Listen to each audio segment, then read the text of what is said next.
What's up, everybody? It's back doing another video. It's been a minute since I've recorded.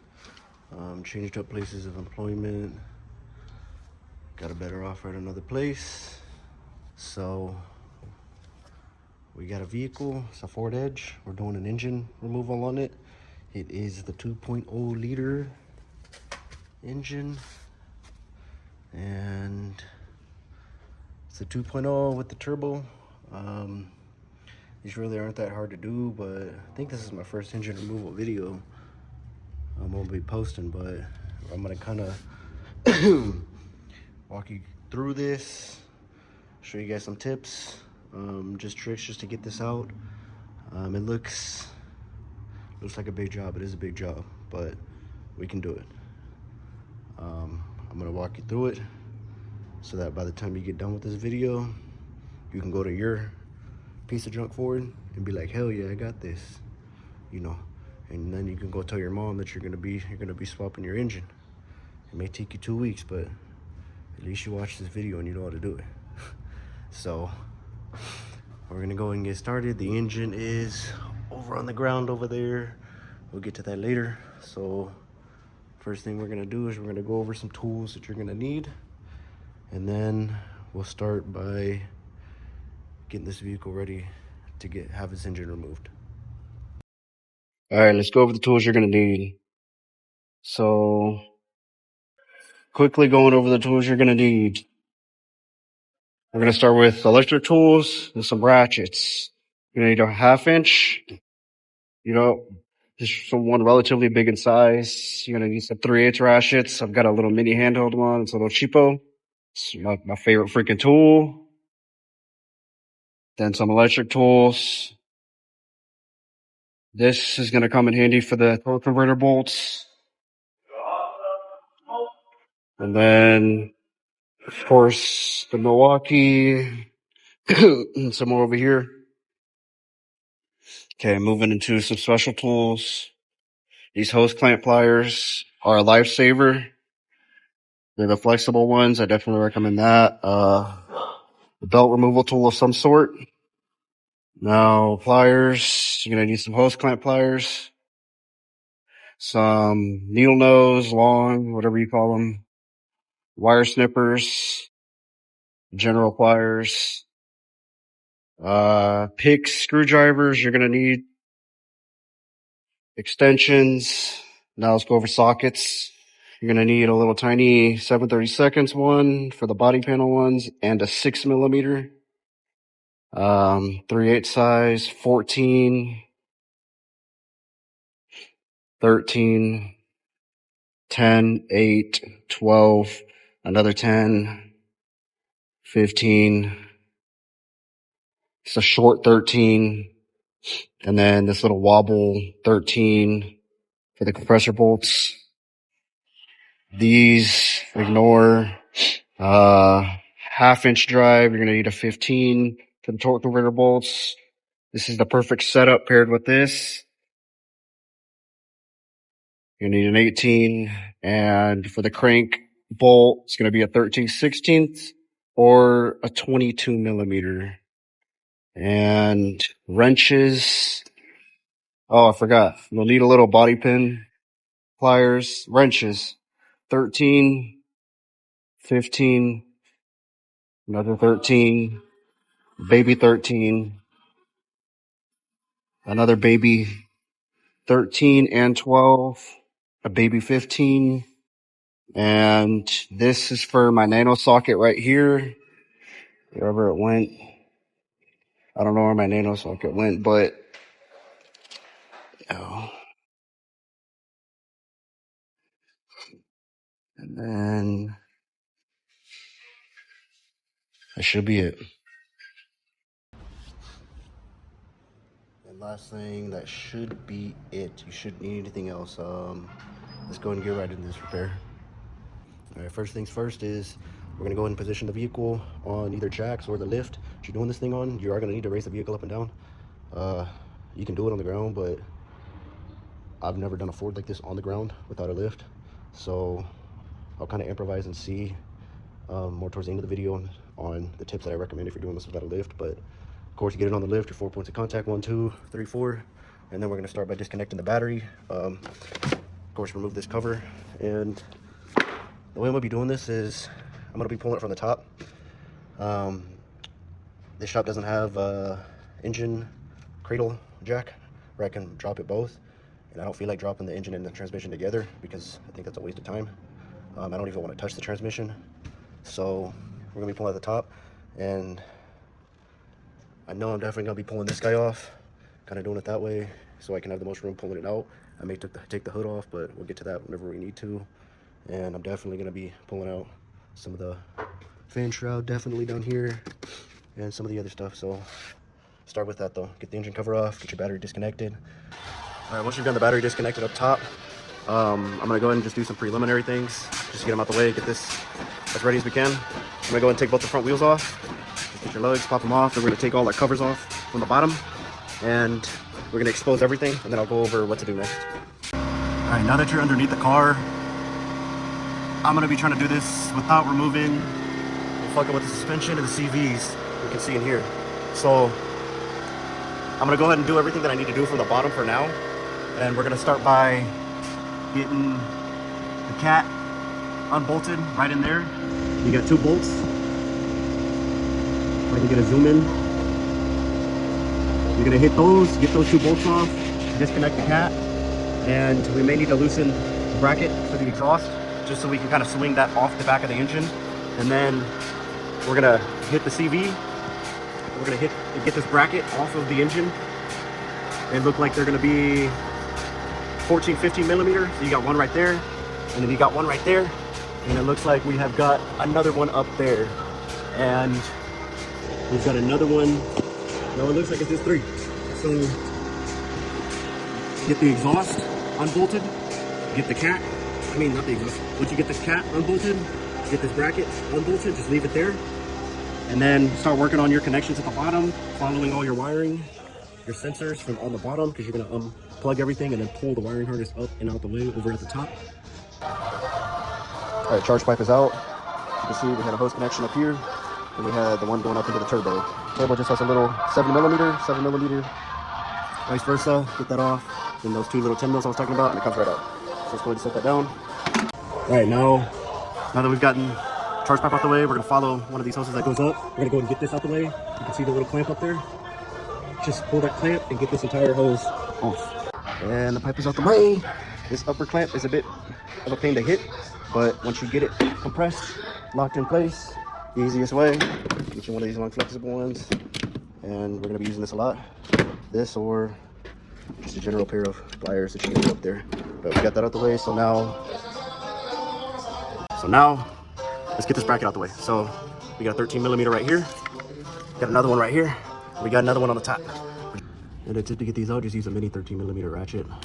Fits perfectly in here. And we're gonna go and get all these out and get the bracket off. All right, CV axle bracket is off. You see it's wobbly. Now, if we need to maneuver it a little bit, we can always just pop it off like this. And here gives us a little bit more room to kind of fuck around with. So from here, we're going to pop the wheel off and get this cover, the fender liner, kind of positioned out the way so we can get this belt off. All right, so to get the belt off, you are going to need a belt removal tool, as this is a double belt system, but they're stretch belts. So to get the first one off, you got to find something to wedge in here and to spin the engine to be able to knock it off. Now I have this one, I think it's a Chevy GM one, but it'll do the job. You can also use wherever my other ones are. This is a Cheap AutoZone one, does the same job. Here's another one. No, this is an installer, but the AutoZone one also does the job. And I'm just gonna slide it on here. Gonna put it like this, and as I rotate the engine, this belt is gonna pop off. So we're gonna pop this belt off, and we're gonna pop this belt off. All right, both belts are off. This second one, I literally just yanked it down and worked it off with my hand. You don't need any special tools. So we're gonna throw these over there, because we are reusing the belts, so they're still in good condition. All right, now that we've gotten belt off and our wiring from this side out and off the engine, let's go ahead and get the compressor unbolted and kind of hanging. You do want to be careful on this stuff because you don't want to damage the hosing, but just get them pulled off. Also get your connectors pulled off. All the connectors you can see down here, get them pulled off and start working their way up on the top. You got 3 13 millimeter nuts. You got one right here, and one right here.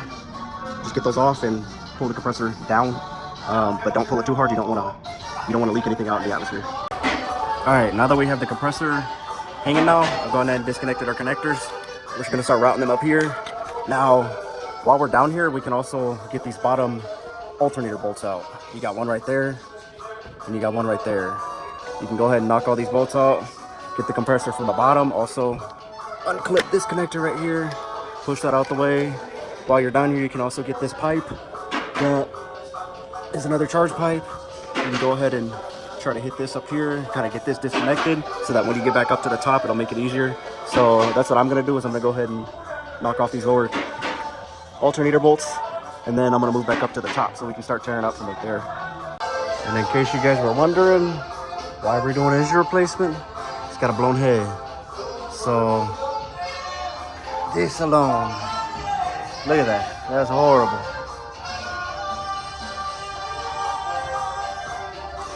Yeah, that's bad. All right, so last couple things before we go up top. Once we got our oil filter out the way, just verify you got most of your connectors down here. I'm going along. Got a connector right here, got everything right here. Got a little thing right here, just pull this off, got this free. Let's go ahead and undo the alternator connectors in the back. So we go up top, we don't gotta worry about that. And we'll go ahead and double check everything, and then I'm gonna head up to the top. But as you can see, here's our exhaust. We've gotten it off. Remember what I said, you got those two bolts, and then you've got another one right here. It's gonna be a 13 millimeter, but once you get this off, you can move this freely and detach it from the back of the turbo. So now I'm gonna go up top and begin doing the things up there. All right, now that we're up top, we're gonna begin by removing the entire shroud and this entire just plenum. So this basically just clips in. You're gonna start by removing your windshield wipers. There's a little cap. Pull this off, get the nut out, do it the same side, pull these off. And you've got some bolts right here. Get those off. You got some more on this side, as well as a bunch of push pins. But you're just gonna follow along. You're gonna get the upper portion off first. This part, you can see it's separate. And then you'll get the lower portion off after you get the top portion off. All right, with the cowl, the plenum, whatever you call it, out the way now. Now we can start turning into this. So remember, get your battery disconnected. Now we gotta get everything off, every wire, as well as this entire harness, following along from the transmission side and everything up and laid up over here. So I'm gonna start by removing the intake pipe that goes into the airbox. I'm gonna get this completely out of here. I'm gonna start disconnecting our coils, fuel pump, some of these lines. I'm also gonna start disconnecting. We just wanna get everything out of the way so that when we come to start raising the engine and out, we don't want anything caught up in here. I'm probably gonna pull the ECM out back there because there's a connector on here and I don't want to damage it either. To get that out the way, and while I'm up here, I'm also gonna unbracket the AC lines just to kind of get them a little more looser, but I'm not gonna open them because I don't want to release any of the refrigerant. And then we're also going to, I'm gonna try to get the fan out from up here. If I can't, then I'm just gonna pull the intake manifold off, because that's really, it's this and the turbo is my thinking on what's gonna hold up getting it up and out of the engine bay. So let me start turning into it. Let me start getting a lot of the wiring off and laid over, and then I will update. All right, I have started working this harness out the way. So this is the main computer. I got it out. You don't gotta worry about the lower one because that leads further back. Right now, I'm trying to make sure I get all our wiring. You got some down here that you're gonna have to work in and try to get unclipped. They're kind of a hard reach, but you can get down there and get them out. I've got this, I'm actually pulling this pipe off just to give myself the most room, just to squeeze tab, squeeze it and pull. Get this connector off as well, and get the entire piping out the way. But you guys kind of get the gist. I literally just, as soon as I get this entire wiring down, we'll continue with removing everything else. But while I'm at that as well, I'm gonna go ahead and start pulling our radiator and coolant lines off. You got one down here. Just make sure you get everything off of the engine. So I'm gonna work on that, and then we'll move on to the next thing. All right, so taking out this pipe does help. So back here, to fully get this harness out of the way, make sure I'm not crushing anything. We got some ground straps back here. We got one right here. And then looks like we've got a connector down here, but we've got a couple that lead way back down here. They're a pain to get to, but once you get those out and the grounds that are down here, You can pull this entire harness up as a whole assembly, and then you got to work on getting down here. Now, I may have to do what I didn't want to do, which is pull the intake manifold, because these connectors down here are pretty freaking annoying.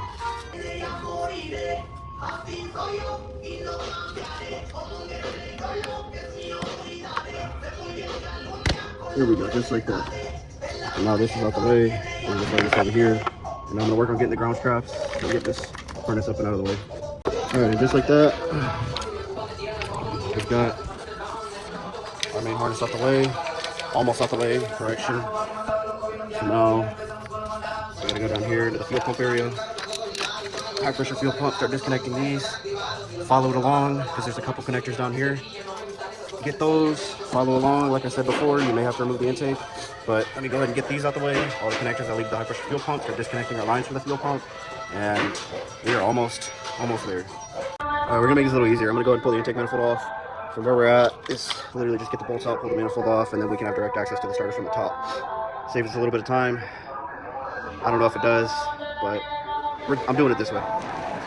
All right, with the intake manifold out the way, we were able to knock out a lot of our connectors. Word of caution, there's a little tube down here.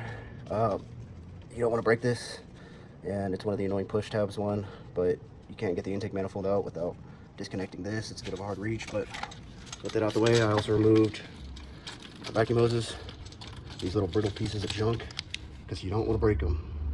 You don't want to break them. So I got it off, and I'll throw this up there, and here, look at all this room. So now let's work on the starter. Let's continue getting everything, all our wiring and all our junk out the way. But from here, we got access to the starter, and we're going to get the starter off, get the wiring off, finish pulling all of our wiring off and setting it over here. So let's get all our wiring, continue doing that, make sure we don't miss any connectors, get the starter out, and then once I'm to the step of getting the torque converter bolts out, I will continue on. All right, before we begin our last 3 steps of getting the starter, torque converter bolts out, bell housing bolts out, let's finish getting this harness out the way. So we almost have them all, but we got to get to a couple back here, get them off the back of the engine, rear driver's side. So to do that, we also got to get the heater hoses off. So down here, we've got a bracket for the heater hose. This guy right here, it's a 13, and then I think there's another one further down below. But we got to get the heater hoses unbracketed, follow along back here, make sure that it's off the engine. And this wiring harness, you're gonna follow along. Checking back here. You can't freaking see. But you can see that the wiring is on the bracket. These little pins, we're gonna get those off. I may go back underneath again, I don't think I'll need to. But all these lines, you can see how they're all bracketed onto the back of the engine. We got another connector right there we gotta undo. But we're essentially freeing up everything. And then you can just see all that jumbled junk down there. But we're gonna get that all off the engine, and then we'll start on the final 3 steps. All right, once you have gotten all your wiring from behind the fuel pump that goes down, there's some connectors down there. One particularly is a little hard to get to, it's down here. But once you get it, it is down here. Once you get that one, you get the ones that are clipped onto the back of this bracket, your entire harness comes out. So you can see I've got the entire harness right over here. We've got all the wiring off the engine. We've also cleared everything out from here, as you can see. I'm going to continue verifying. I think we have a couple wires left, but that main harness, the main concern, this guy, is out of our way. So now from here, like I said, double checking. We've got our hoses. We're going to set these out of the way, and then looking like I'm going to remove this, remove the oil filter housing, because you can see this sticks out and it is going to hit something, and then we're going to finish getting this alternator out of here. And once the alternator's out of here, we are pretty much there. So alternator, get the alternator out, get your oil filter housing off, and get your starter out.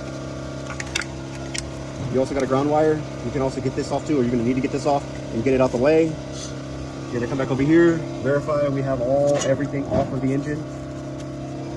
You got some fuel lines. I've already disconnected these, the ones that lead back into the firewall. You can see 1, 2. And then we got to get this, you can either get the bracket off for these heater core hoses. I'm going to remove both of the hoses, and then I'll see if I want to remove the bracket or this little plastic piece where the ECT sensor goes into, it looks like. So I'm going to get this off, and then I'm going to go back around. Looks like we got some more hoses right here that are going to need to come off. I got to double check. I don't think these connect to anything. This one itself, I think this is just part of the assembly. But main concern is to the radiator, to the firewall, and from here, the next update should be getting the torque converter bolts out and getting the bell housing bolts out, pulling the mount off, jacking up our trans, yanking this engine out. We're just going to leave this on, this little plastic bracket piece. Just disconnect the hoses, and this hose leads down into here. Just disconnect it, yank it out. You got one of your heater hoses back there, just set it to the side. You can see that's what I did right here. So let's go ahead and get the starter out and start getting our torque converter bolts out, and we'll move on to the bell housing. All right, the starter out now. Let's get these torque converter to flywheel bolts out. So there's gonna be 4 of them. You can see one peeking down there. We gotta rotate the crank to get access to all 4 of them. You're gonna need an impact to do this, and we're gonna rotate the crank down here. I'll put the socket on that guy. We're gonna rotate it clockwise until one of these bolts comes into view around here. All right, we've gotten one of the bolts lined up, and I really don't recommend trying to break these by hand. You're just making the job easier. Get yourself an impact. I'm using a little mini air impact. This guy, it's a little palm one. The bolt is gonna be a 15 millimeter. I used a little wobble. You can see I'm gonna just get it right in there with my impact, and I'm just gonna impact it out. This is the easiest way to do it, because if you use a breaker bar and you try to turn it, it's gonna turn it. And there's already very little space in here to get this out. You can do it, but you're gonna need somebody to hold the crank on the other end, hold it still so that you can break these loose and get them all out. So I'm gonna go ahead and impact all these out, and then we'll move on to the next step. All right, all of our bell housing, flywheel, the torque converter bolts are out. We got all 4 of them out. Now we're on the last final step, or almost. I'm gonna go ahead and get this guy off, the oil filter housing, and this bracket where the alternator was sitting. This is just gonna be, looks like a 10 millimeter and 10 mil and a 13, and then this bracket comes off, and then this looks like we just got a bunch of 10s, 1, 2, 3, and then a 4th one I think on the bottom right, and then we'll get that and that off, and then I'm gonna go ahead and start breaking the bell housing bolts off, but I will show you guys what those are in a second. All right, we've gotten oil cooler housing, whatever they want to call it, off. We got the bracket off. Now, one of the last and final steps. So we're gonna do this carefully. I'm gonna start by removing all of our bell housing bolts except for one. So the ones I'm gonna remove, because I'm gonna leave one in and save the last one for the very last step, where all I gotta do is pull that bolt out and then directly raise the engine. So what I'm gonna do is, we have 3 bell housing bolts up here. You got 2 right here, 1 and then 2, and they're gonna be 13 millimeters. I'm just gonna use a deep or semi-deep 13, but you got 1, 2,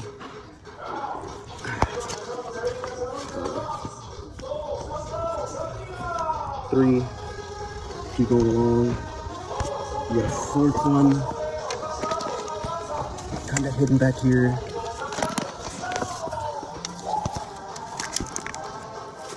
4, and then the rest are going to be underneath, or on the further down side of, you're going to have to hit them underneath the car. But you can, the way I'm going to do it is I'm going to hit the ones underneath the car first, and then I'm going to move my way up top, and I'm going to get that one down here, and then I'm going to save this one for last. So this is the very last one we're going to pull out after we get this mount off and the transmission jacked up. All right, I've gone ahead and gotten the upper 3 out. Like I said, we're saving this one for last, for when we're above, but we're gonna go and get this one, this one, this one, this one, following along, this one, and those 2 up there. This one might be a bit of a hard reach. You're gonna need a wrench or something, or pry this out the way so that you can get to this one. But go ahead and knock all these out. While you're down here, you're gonna double check everything. Make sure all of your wiring is out and off of the engine. just like I am. You want nothing connected to this engine whenever you start removing that mount. Don't even touch this, because this is going to help us support the transmission whenever we have this engine out. So I'm going to go ahead and knock out all these bell housing bolts except for one. Don't remove this one yet. All right, we are on the last step now.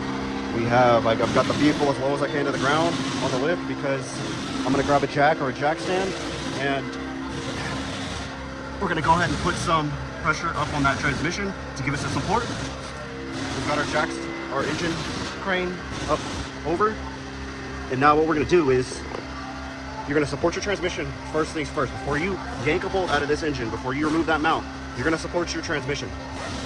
You get it supported, you're going to wrap a chain around your engine. Just either you can do it through the chain, or we can lift it through these lift points, which is a hook right here, and there should be another hook back here. And if I can find it, let me grab some light. Where are you? You're right here. So either or, wrap a chain, or use the lift points that are on the engine itself. Hook it through here, kind of put some tension on it. You got tension on your engine, tension on support your transmission side. And then you're gonna go ahead and once you've got both of these fully secured, the engine and the transmission side secured, and they're not gonna shift as soon as you pull out the bolts, you're gonna pull this last bell housing bolt out down here, the one I told you guys to save. Go ahead and remove that, and then you're gonna remove the mount.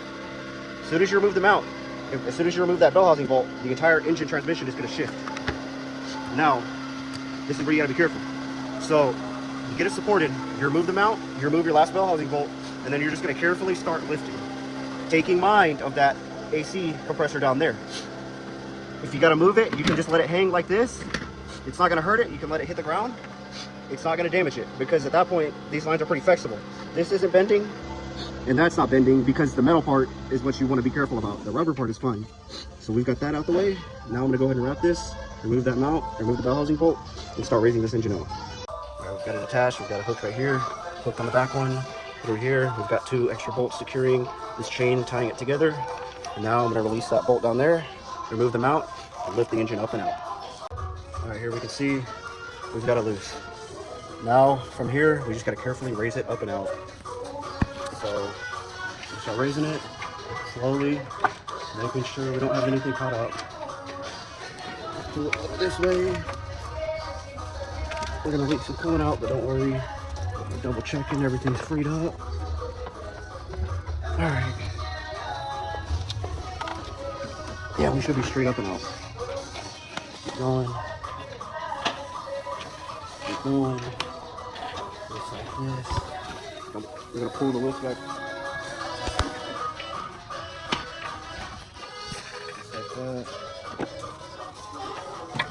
All right.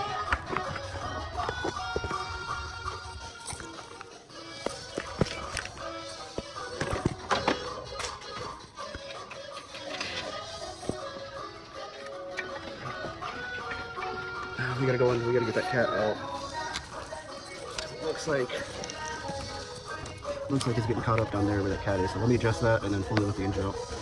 And just like that, we've gotten the engine out. I had to keep in mind of this little O2 sensor. It got caught up in the back of the engine. You don't want to rip this, so be careful, as well as this was getting caught up on one of the nuts or the studs hanging out of that turbo. But as you can see, 2-wheel drive. We've gotten the engine out right there.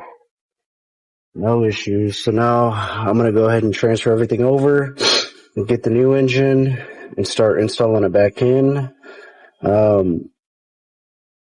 You're putting it back the same way you took it out, guys. Other than that, like I said, transmission supported on that little jack down there. I mean, it's pretty cut and paste from here on out. If you got any questions as far as installation wise, feel free to hit me up. I'm not going to do the whole install walkthrough because it's the same thing. Just make sure when you get it lined in, your dowel pins are lined up. Make sure the new engine you have has the dowel pins. Make sure you get your torque converter bolts lined up and the flywheel. You don't want to mate this unevenly, and then you torch the transmission. Other than that, I mean, appreciate you guys, and I will add any other part that I do feel left out, but I appreciate you guys for watching, and I might do another last minute update towards the end of the repair on bleeding procedures, things to check once you got it installed, but I appreciate you guys, and if you got any questions, feel free to ask, and you guys have a good weekend. The engine we just put in, right? I wasted an entire day trying to freaking figure out what I did wrong. I didn't do nothing wrong. I installed everything good. You know, this ain't my first 4.2.0. So, you know, I'm over here fighting all day. Had to fix this ECM connector because it was making bad contact. The starter wouldn't start. So fix that. I was able to get a crank. But this ain't my first time, and this has happened. This is why I always recommend to shop managers, like, buy from reputable sources. Just ran a compression test on the cylinders because, you know, we're cranking, but I can't get it to start. And I'm looking at everything. I'm like, this doesn't make any sense. I was like, we're cranking. We're running. I even put in a new battery. I checked all our fuses. Even replaced the starter fuse. I replaced, you know, I fucking pulled out the power probe. Did a whole bunch of junk. And still wouldn't start. Really fucking pissed. But the good thing, the shop's gonna pay me out. So, you know, a little behind, but I got tomorrow and Friday to do another swap and do some more heavy light money. But it's a bad engine. It's got no compression. So now I'm gonna push this thing out, and we're gonna be getting another engine on the way. And that's pretty much it. You guys got the installation wise down. There's really nothing else much I need to add in. I might post a part 2 of what to do once you actually got it installed, but you're pretty much just, once you have a good engine installed, of course, don't be like freaking my shop and just buy a crap engine. You know, once you get it all started, you get your coolant, you bleed it all out, and you check for leaks, you get it running, make sure turbo lines and all the junk down there is not leaking. Then you gotta go in to your scanner, right? And you gotta do the neutral misfire correction reset. This engine ain't gonna start because it's got a blown motor, but I'll kind of go over it with you guys. So you're gonna go into the PCM special function, and you're gonna click on the misfire monitor neutral profile correction. This is the last thing you do before you go and test drive it. You gotta do this if you're putting it in a different engine. I can't do this because the engine we got is trash. So I get to do this all over again. I get to pull it back out, install another junkyard engine, and cross my fucking fingers and hope that this works. But that's pretty much it, guys. If you guys got any questions, just feel free to ask. And if you think you're gonna get stuck, take a step back, take a breather, and take another hit at it in a second. Go smoke a cigarette. I'm about to, because I'm pretty fucking pissed. But I appreciate you guys, and you guys have a great weekend.